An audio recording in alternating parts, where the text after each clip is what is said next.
Bonjour, je vais faire la correction de l'exercice 23 qui parle d'énergie potentielle et qui se trouve à la page 5 de votre série d'exercices. Et pour faire cette correction, je vais m'appuyer sur le corrigé qui se trouve, lui, à la page 16 de votre série d'exercices. Alors, tout d'abord, lisons donc la donnée de cet exercice 23. Voilà, plus comme ça. Donc, un lac artificiel a une superficie de 1 km². Donc, la superficie, c'est la surface du lac, 1 km². Et une profondeur de 100 mètres. Ce lac de montagne, donc, il est situé à une altitude de 2300 mètres. Et donc, comme c'est un lac artificiel, ça sous-entend qu'il y a un barrage, évidemment. Et donc, si on a construit un barrage, c'est qu'on a aussi construit une usine hydroélectrique, donc une usine qui transforme l'énergie de l'eau, en quelque sorte, en électricité. Et donc, cette usine hydroélectrique, qui est alimentée par l'eau du lac, est à une altitude de 1600 mètres. Alors, pour simplifier, on va faire l'approximation très grossière que le lac est un parallélépipède rectangle. C'est-à-dire comme une piscine, en fait. Ça, évidemment, c'est grossier, puisque normalement, il est contenu en deux montagnes qui sont, ce serait plutôt la forme d'un prisme, quelque chose comme ça. Bref, donc on considère que c'est un parallélépipède rectangle, et on considère également que toute l'eau du lac se trouve à l'altitude de 2300 mètres. Voilà. Donc la question, c'est calculer l'énergie potentielle qui est contenue dans l'eau du lac. Alors, avant de faire l'exercice à proprement parler, je vais vous brièvement présenter la situation telle qu'on l'approxime, c'est-à-dire qu'on considère qu'on a un lac, que je vais dessiner donc en bleu ici, et que ce lac, c'est comme un parallélépipède rectangle. C'est une forme un petit peu comme... peut-être que je peux... Pardon. Je vais utiliser plutôt le rectangle ici, donc on a une forme un peu comme ça. Voilà, avec une partie là, voilà. Puis, je vais faire ça en trétillé à main levée. Voilà. Donc, la surface qui est de 1 km², c'est la surface ici.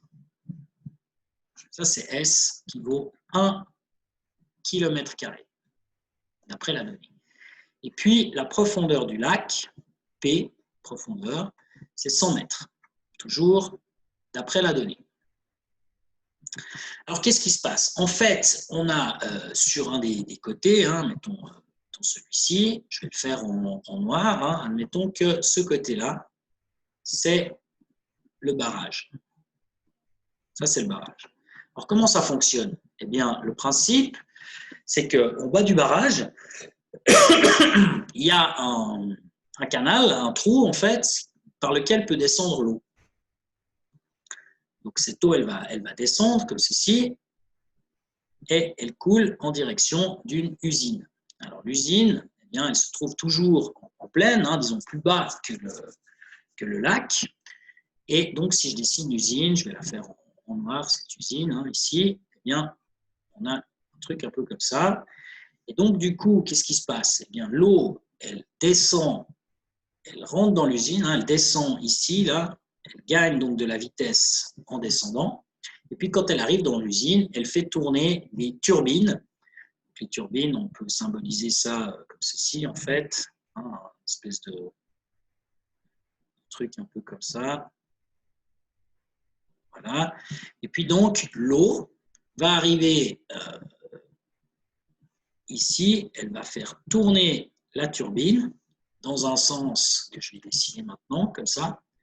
Et puis, cette turbine, elle va transformer de l'énergie, qui est l'énergie de l'eau, qui est en fait due à son mouvement, qui est en réalité de l'énergie cinétique, ici, qui est due au mouvement de l'eau, eh bien, elle va la transformer en énergie électrique à la sortie. Et puis ça alimente le réseau électrique du pays. Alors, cette énergie cinétique, au début, dans le barrage, elle est sous une autre forme. Et cette forme, c'est de l'énergie potentielle. Et c'est justement cette énergie potentielle qu'il faut calculer. Alors, à quoi elle est due, cette énergie potentielle? Elle est due en réalité à la différence d'altitude qu'il y a entre la hauteur, l'altitude en fait de l'usine et l'altitude du barrage, comme ça. Alors, on considère donc dans cette histoire que la différence d'altitude, elle est entre l'altitude de l'usine et l'altitude du barrage, sachant que le barrage il est à une altitude de 2300 mètres. Donc, on néglige en quelque sorte la profondeur du lac. Donc, l'idée, le concept, je récapitule, c'est que vous avez une accumulation d'eau dans un lac, derrière un barrage, et puis cette eau, on la laisse quand même passer par des canaux qui sont des tubes, des tuyaux. Elle va, en descendant, prendre de l'énergie, c'est-à-dire, en fait, elle ne prend pas de l'énergie, son énergie se transforme. Au début, c'est purement de l'énergie potentielle due à l'altitude. Puis à la fin, comme elle a moins d'altitude, ça devient purement de l'énergie cinétique. Donc, il y a une transformation d'énergie potentielle en énergie cinétique, comme on avait vu dans la théorie la semaine passée concernant la conservation de l'énergie mécanique. Et puis, donc, cette énergie cinétique, le mouvement de l'eau, fait tourner une turbine qui va donc transformer, avec un certain rendement, cette énergie cinétique en énergie électrique.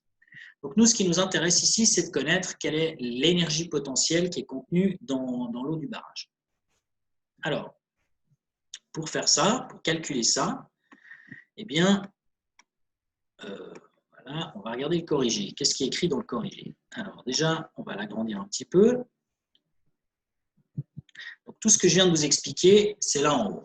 Ici, là. Le principe de fonctionnement d'une usine hydroélectrique est de profiter de l'énergie cinétique de l'eau coulant en bas d'une montagne pour faire tourner des turbines qui transforment cette énergie cinétique en énergie électrique. Avant de couler en bas la montagne, l'eau est retenue dans un lac artificiel par un barrage. Elle a alors une énergie potentielle due à son altitude qui est supérieure à celle de l'usine hydroélectrique. En appliquant la définition de l'énergie potentielle, eh bien, on peut calculer l'énergie potentielle contenue dans l'eau du lac, qui est donc M fois G fois H. Alors là-dedans, il y a M à déterminer et puis il y a H. Alors M, c'est quoi en fait? M, c'est la masse de l'eau qui est dans le barrage. C'est le M, la masse d'eau. Il va falloir la déterminer. Et puis H, c'est la hauteur, la différence d'altitude entre le lac et l'usine qui est plus bas. Alors, nous, on sait, d'après la donnée, que l'usine elle a une altitude de 1600 mètres, tandis que le lac il a une altitude de 2300 mètres.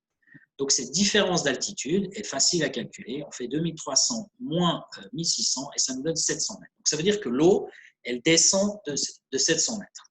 Donc, quand elle est dans le lac, elle est 700 mètres plus haut que le point le plus bas qu'elle peut atteindre, qui est l'usine. Alors maintenant, plus compliqué, déterminons la masse de l'eau, le M en fait. Alors, nous, on peut avoir une idée du volume en fait. On peut avoir une idée de ce volume parce qu'il est écrit dans la donnée qu'on fait l'approximation grossière, qui est même très grossière, que le lac est un parallélépipède rectangle, c'est-à-dire comme une piscine, comme je l'ai dit tout à l'heure. Donc, si je reprends mon schéma ici, là, voilà. Si je cherche à calculer le volume du lac, de l'eau du lac, eh bien, je dois faire la surface fois la profondeur. La surface, c'est 1 km². Donc, je dois faire 1 km² et je dois multiplier ça par la profondeur qui est de 100 mètres. Alors, si vous multipliez des kilomètres carrés par des mètres, vous allez obtenir une unité qui est indéfinie en quelque sorte. Donc, ce qu'il faut faire ici, c'est transformer ces kilomètres carrés en mètres carrés, de sorte que quand on multipliera la surface en mètres carrés, ici, eh bien, on pourra avoir, multiplié par la profondeur en mètres, on pourra obtenir un volume en mètres cubes. C'est ça l'idée, en fait. Alors, je retourne au corrigé. Et je vous rappelle une chose, je pense que je l'ai déjà dit à maintes reprises. Si vous avez un carré, je vais tâcher de dessiner un carré ici. Et donc, là, en l'occurrence, ce carré, c'est un carré de 1 km sur 1 km. Donc, 1 km², c'est un carré dont l'arête fait 1 km. Donc, c'est 1 km fois 1 km. Mais 1 km, c'est quoi? Ben, c'est 1000 mètres. Donc, 1000 mètres ici et 1000 mètres là. Donc, finalement, ça, c'est égal à 1000 mètres fois, de nouveau, 1000 mètres. Et 1000 fois 1000, ça fait 1 million. 1 million de mètres fois des mètres, c'est des mètres carrés. 1 million, c'est la même chose que 10 puissance 6 mètres carrés. Donc, en fait, le kilomètre carré de surface qu'on a, c'est 10 puissance 6 mètres carrés. C'est ce que j'ai marqué ici. Hein. Vous voyez, 1 km carré, c'est 10 puissance 6 mètres carrés. Ça, c'est la surface. Et donc, cette surface, on la multiplie par la profondeur, qui, elle, vaut 100 mètres. Donc, si on fait 10 puissance 6 mètres carrés fois 100 mètres, à la fin, on trouve un volume de 10 puissance 8. Et comme on a des mètres carrés fois des mètres, c'est des mètres cubes. Donc, on a déterminé le volume. Alors maintenant, pour obtenir la masse, eh bien, on utilise une notion qui est la masse volumique. Alors, la masse volumique, qu'est-ce que c'est? La masse volumique, on appelle ça ρ. Hein. Pour l'eau, on la connaît, c'est 1000 kg par mètre cube. C'est une valeur connue, c'est une caractéristique de l'eau. Hein. Chaque liquide a sa propre masse volumique, chaque solide aussi d'ailleurs. Et donc, la définition de la masse volumique, c'est la masse divisée par le volume. Donc, la masse divisée par le volume, je l'ai entouré en vert, donc je vais garder le code de couleur. Et donc maintenant, si je fais fois V, eh bien, il me reste la masse en rose, qui est égale à la masse volumique en jaune, fois le volume en vert. La masse volumique, donc pour l'eau, c'est 1000 kg par mètre cube, et puis le volume, on prend celui qu'on a calculé, c'est-à-dire les 10 puissance 8 mètres cubes. Et donc, ça nous donne une masse d'eau qui est donc de 10 puissance 11 kilos. Donc énorme, hein, effectivement. Hein, et on peut s'y attendre. Hein, il y a beaucoup de masse qui est contenue dans ce barrage. Alors, maintenant qu'on a la masse, on va pouvoir la mettre dans l'expression de l'énergie potentielle avec encore l'altitude qu'on avait déjà calculée qui est de 700 mètres. Donc, on va pouvoir facilement calculer l'énergie potentielle qui est ce qui est demandé. Alors, j'efface tout et puis je descends un tout petit peu pour qu'on puisse voir la fin du calcul. Voilà.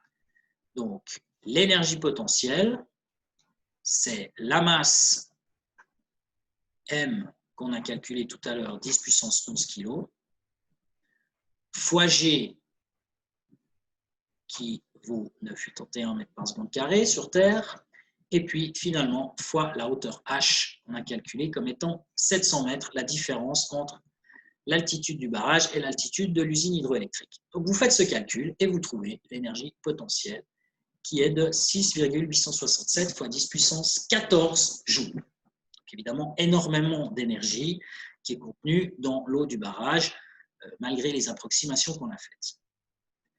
Donc là, on a répondu à la question de l'exercice et maintenant, ce qui va se passer en réalité, c'est que quand l'eau va couler en bas la montagne, hein, dans les tubes, elle va se transformer en énergie cinétique via, grosso modo, avec quelques approximations, le principe de conservation de l'énergie mécanique. En réalité, il n'y a pas la totalité de l'énergie potentielle qui va être transformée en énergie cinétique. Il y aura quand même quelques pertes qui sont dues au frottement de l'eau contre les tubes, hein, contre les parois du tube. Donc, il y aura quand même quelques pertes.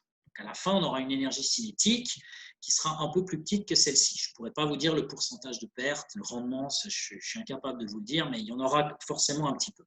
Et puis ensuite, cette énergie cinétique, elle est de nouveau transformée, d'après ce que je vous ai dit tout à l'heure, en énergie électrique via les turbines. Hein, là, il y a les turbines. Et puis, dans les turbines, là, de nouveau, il y a une certaine quantité d'énergie qui va être forcément perdue, aussi en frottement dans les turbines, hein, en chaleur, ce genre de choses. Donc, à la fin, on aura une énergie électrique qui sera plus petite que l'énergie potentielle. Hein. Donc, il y a une diminution à chaque fois des pertes. Hein. Mais globalement, c'est comme ça que ça fonctionne, les usines hydroélectriques. La production d'électricité en Suisse, hein, on a beaucoup de barrages, eh bien, on se base sur ce genre de principe. Voilà pour la correction de l'exercice, c'était le 23.